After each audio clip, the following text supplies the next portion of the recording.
आई भवानी, स्वराज्य संकल्पक राजमाता जिजाऊ, स्वराज्य संस्थापक छत्रपती शिवाजी महाराज आणि स्वराज्य रक्षक छत्रपती संभाजी महाराज यांना त्रिवार मानाचा मुजरा.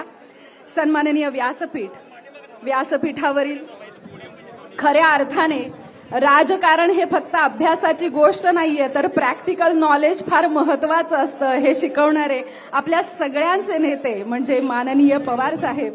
तसेच आज आपण ज्यांच्यासाठी सगळेच इथे उपस्थित आहोत ते म्हणजे आपल्या सगळ्यांचे लाडके उमेदवार माननीय शशिकांत शिंदे साहेब, तसेच सन्माननीय व्यासपीठावरील सर्व सन्माननीय व्यक्ती, तुम्हा सगळ्यांना माझा नमस्कार.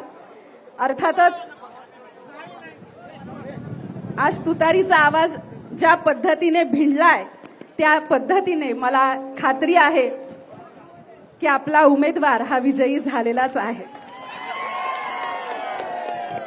सातारा काय, लढवयांचा सातारा, शूरवीरांचा सातारा, देशासाठी बलिदान देणाऱ्या शहीद जवानांचा सातारा, कलाकारांचं माहेरघर सातारा.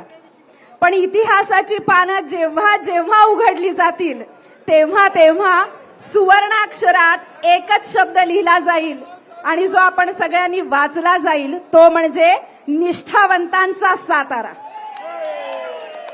आणि अशाच साताऱ्यात आज माननीय पवार साहेबांनी अतिशय निष्ठावंत असा उमेदवार आम्हाला दिलेला आहे आणि त्यासाठी सर्वप्रथम मी आम्हा सगळ्यांच्या वतीने पवार साहेबांची मनपूर्वक आभारी आहे. आज या ठिकाणी एक शब्द बोलावासा वाटतोय, एक कविता सांगावीशी वाटतेय. एक तुतारी द्या मज आणून फुंकीन मी जी स्वप्राणाने, भेदून टाकीन सगळी गगने, अशी तुतारी द्या मज लावून.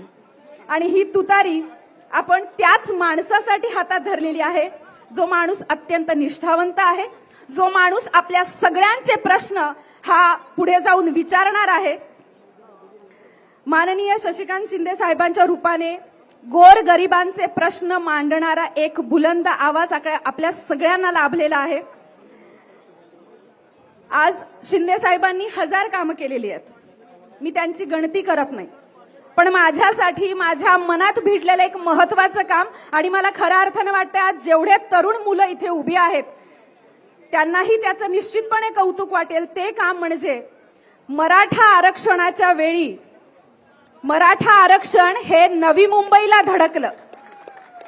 ते धडकण्याच्या आधी आलेल्या प्रत्येक मुलाला, आलेल्या प्रत्येक माणसाला, त्या मराठा आरक्षणामध्ये आलेल्या प्रत्येक महिलेची सुखसुविधा, तिला तिथे राहण्यासाठीची व्यवस्थित जागा, जेवणाचा प्रश्न, हा सगळा प्रश्न जर कुणी हिरिरीने व्यवस्थितपणे मांडला आणि त्याच्यावर काम केलं असेल तर शिंदे साहेबांनी.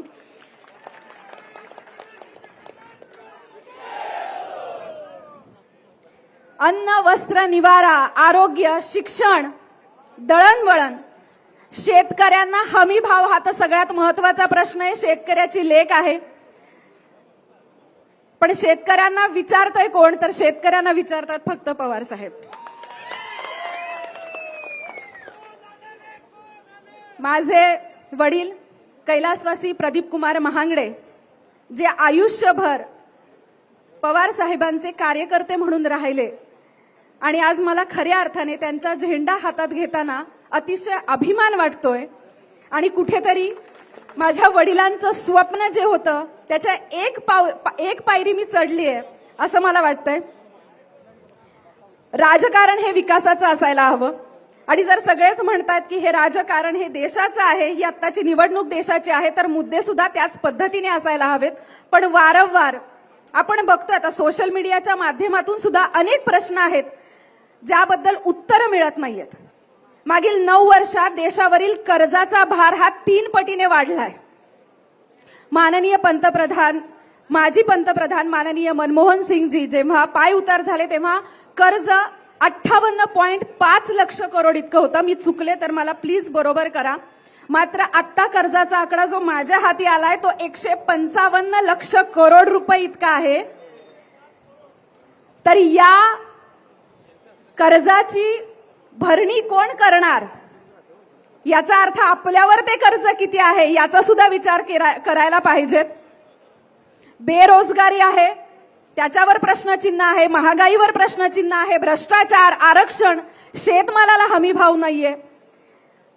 आणि सांगायला अत्यंत वाईट वाटतं की महिला खेळाडूंच्या बाबतीत ज्या पद्धतीने राजकारण झालं त्याने हे मन दुखवलं गेलंय. अनेक प्रश्न आहेत, या प्रश्नांवर कोण बोलेल तर एकच आवाज बोलेल. आणि मला असं वाटतं की आपण सगळ्यांनीच माननीय शशिकांत शिंदे साहेबांना जास्तीत जास्त मतं देऊन विजयी करूयात. धन्यवाद. जय जिजाऊ, जय शिवराय, जय शंभूराज.